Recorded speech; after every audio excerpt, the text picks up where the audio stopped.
अतिक्रमणाच्या नावाखाली 10 लाखांचा खेळ, जालना महापालिकेवर गंभीर आरोप. कारवाई नाही, फक्त बिलेच उचलली जातात. सादबिन मुबारक यांचा थेट हल्ला. मनपाचा अतिक्रमण हटविण्याचा फसवा खेळ, भ्रष्ट अधिकाऱ्यांवर गंभीर आरोप. चौकशीची मागणी. 453 कामगार असताना बाहेरील मनुष्यबळाची गरज का भासते? हा केवळ निधी उडवण्याचा नवा डाव. आज दिनांक 6 रोजी सोमवारी सायंकाळी 5 वाजता मिळालेल्या माहितीनुसार जालना शहरात अतिक्रमणाचा प्रश्न दिवसेंदिवस गंभीर होत असताना आता या कारवाईच्या नावाखाली मोठा आर्थिक घोटाळा होत असल्याचा खळबळजनक आरोप समोर आलाय. सामाजिक कार्यकर्ते सादबिन मुबारक यांनी जालना महानगरपालिकेवर थेट निशाणा साधत तब्बल 10 लाख रुपयांच्या टेंडरवर प्रश्नचिन्ह उपस्थित केलेत. शहरातील रस्ते अतिक्रमणामुळे अरुंद झाले. नागरिकांना रोज त्रास सहन करावा लागतो. मात्र हे अतिक्रमण हटवण्यासाठी प्रत्यक्षात कारवाई होत नसून फक्त कागदोपत्री दाखले तयार करून बिलांची उचल होत असल्याचा गंभीर आरोप सादबिन मुबारक यांनी केलाय. त्यांच्या म्हणण्यानुसार 10 लाखांचं टेंडर काढलं जातं, पण प्रत्यक्षात मैदानात काहीच होत नाही. अतिक्रमण तिथंच आहे, फक्त खर्च दाखवला जातो. या आरोपामुळे जालना महापालिका प्रशासनात मोठी खळबळ उडाली असून अतिक्रमण हटवण्याची कारवाई की आर्थिक व्यवहार असा सवाल आता नागरिकांमध्ये चर्चेचा विषय ठरतोय. जालना महानगरपालिकेच्या अतिक्रमण हटवण्याच्या कारभारावर गंभीर प्रश्नचिन्ह उपस्थित करत सामाजिक कार्यकर्ते सादबिन मुबारक यांनी आयुक्तांकडे आक्रमक निवेदन सादर केलंय. सन 2022 पासून सातत्यानं अतिक्रमण हटवण्याबाबत अर्ज देऊनही कोणती ठोस कारवाई होत नसल्याचा आरोप त्यांनी केलाय. निवेदनात म्हटलंय की जालना मनपामध्ये अनेक वर्षापासून ठाण मांडून बसलेल्या आणि बदली होऊनही पुन्हा ती रद्द करून त्याच ठिकाणी वतनदार बनून राहिलेल्या भ्रष्ट अधिकाऱ्यांमुळे अतिक्रमण हटवण्याच्या मोहिमेला यश मिळत नाही.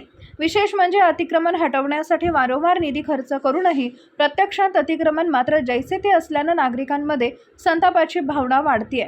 अतिक्रमण हटवण्यासाठी JCB, नवीन वाहनं यावर लाखो रुपयांचा खर्च करण्यात आला. मात्र ही साधने सध्या वापराअभावी भंगारात पडून असल्याचा गंभीर आरोपही करण्यात आलाय. याशिवाय जुन्या मनपा जागेवरील भंगारही काही कर्मचाऱ्यांकडून विकले जात असल्याचा धक्कादायक प्रकार समोर आलाय. दरम्यान 4 एप्रिल 2026 रोजी प्रसिद्ध झालेल्या वृत्तानुसार मनपा प्रशासन अतिक्रमण हटवण्यासाठी पुन्हा 10 लाखांचा निधी खर्च करून आउटसोर्सिंग मनुष्यबळ घेण्याच्या तयारीत आहे. मात्र आधी सुमारे 453 कामगार उपलब्ध असताना बाहेरील मनुष्यबळाची गरज का भासते असा सवाल उपस्थित केला जातोय. यामुळे हा केवळ निधी उडवण्याचा डाव तर नाही ना, अशी शंका नागरिकांमध्ये व्यक्त होतीये. अतिक्रमण करणाऱ्यांचे मनोबल एवढा वाढलंय की ते आता हटविण्यास विरोध करण्याच्या तयारीत आहे. प्रशासनाची निष्क्रियता याला कारणीभूत आहे असंही निवेदनात नमूद करण्यात आलंय. सादबिन मुबारक यांनी आयुक्तांना थेट आवाहन करत या संपूर्ण प्रकरणाची सखोल चौकशी करूनच पुढील निर्णय घ्यावा. तसेच वर्षानुवर्षे एकाच ठिकाणी कार्यरत असलेल्या स्वच्छता निरीक्षक व अधिकाऱ्यांच्या तात्काळ बदल्या कराव्यात अशी मागणी केली आहे. यासोबतच आयुक्तांनी स्वतः जुना जालना शहरातील मिलन चौकी, बाजार चौक, टट्टूपुरा आदी भागांची पाहणी करून अतिक्रमणाची वस्तुस्थिती तपासावी अशीही ठाम मागणी करण्यात आली आहे. एकीकडे कालावधीचा खर्च तर दुसरीकडे अतिक्रमण जैसे थे. जालना मनपाचा कारभार अखेर कोणाच्या हितासाठी, असा सवाल आता सर्वसामान्य नागरिकांकडून विचारला जातोय. 2022 से ऐसा है कि मिलीभगत होने से यहाँ के भ्रष्ट अधिकारी जो कई सालों से यहाँ जम के बैठे हुए, उनकी मिलीभगत होने की वजह से थातुर मातुर अतिक्रमण निकाल के लाखों रुपए इस पे उठाया गया, महानगर पालिका का नुकसान किया गया, आम जनता की पैसे की लूट की गई। तो आज जो अभी देखे हम कल सकाळ पेपर में 10 लाख रुपए नगर परिषद अतिक्रमण के लिए यहाँ पे टेंडर निकाला जा रहा है। तो अभी हमारे जो आयुक्त मैडम नए आए हैं, जिलाधिकारी मैडम भी है, तो इसमें जिलाधिकारी मैडम ने और आयुक्त मैडम ने ये टेंडर निकालने से पहले पूरा सर्वे करना चाहिए कि अभी तक इन्होंने अतिक्रमण कहाँ के नहीं निकाला, अतिक्रमण कितना है। जैसा अभी देखते हैं पुराना जालना बाजार चौकी, टट्टूपुरा, शनि मंदिर, यहाँ चाइनीज होटल्स पूरे रोड ब्लॉक करके रखे हैं। जब यहाँ अतिक्रमण की मीटिंग चलती है तो उसमें नियम के हिसाब से SP सर ने होना चाहिए, ट्रैफिक ऑफिसर ने होना चाहिए, जिलाधिकारी मैडम ने होना चाहिए, ये अधिकारियों ने भी होना चाहिए, ताकि यहाँ कोई अतिक्रमण पे कार्रवाई करने के लिए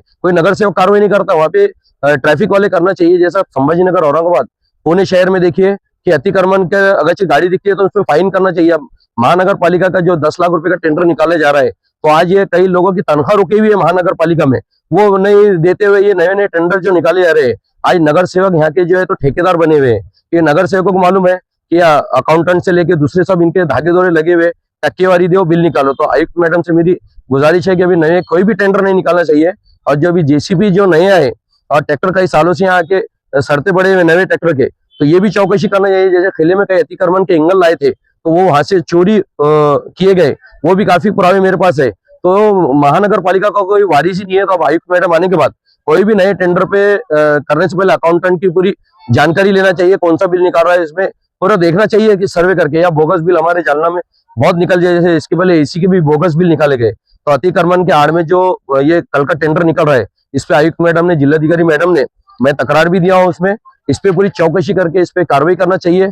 और नगर सेवक जो है तो जनता के लिए सेवक का काम करते हैं, तो उन्होंने हमारे जालना स्वच्छ बनाने के लिए बाकी चीजों पे ध्यान देना चाहिए। जैसा सफाई कामगार 453 है हमारे पूरे जालना शहर में, शोमी वाले को मिला के। तो ये नए मनुष्य बल की जरूरत है, महानगर पालिका को इससे बहुत बड़ा घाटा हो रहा है। तो ऐसा कोई भी टेंडर पास नहीं करे, ये जो 453 है वही पूरे उनके आई कार्ड के साथ आयुक्त मैडम ने चेक करना चाहिए। सादबिन मुबारक, सामाजिक कार्यकर्ता।